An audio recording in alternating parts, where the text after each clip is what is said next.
Hey guys, in this video, I will show you how to log into Sweat Wallet account. Alright, so let's begin with the video. So in order to do this, you first need to launch your Sweat Wallet mobile application. Now once you do this, you are going to see various options of login into your Sweat Wallet account. The first option is off login with your Sweat Coin. So if you are using Sweat Coin mobile application where you can walk and you can earn Sweat Coins, then you just have to tap on the first option. Second option is you can log in with your Google account if you have any.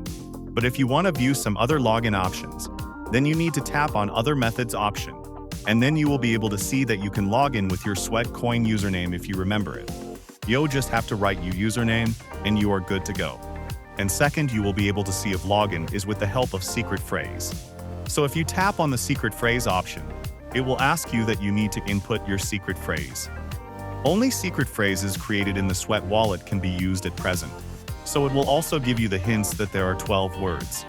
And the word order is also very important, and there should be a single space between the words. Same goes for the private key option.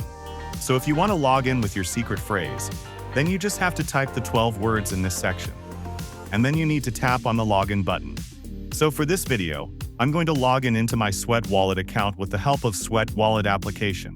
So I'll simply tap on the first option. Then it will redirect me in my Sweat Coin app. Here it will also show you the option of Approve Your Login.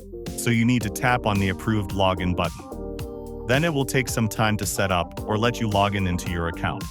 Here you need to tap on the Let's Start button in the bottom, then tap on the Open Your Wallet button. This way you will be able to easily log in into your Sweat Wallet account. So that's basically how you can log in to Sweat Wallet account.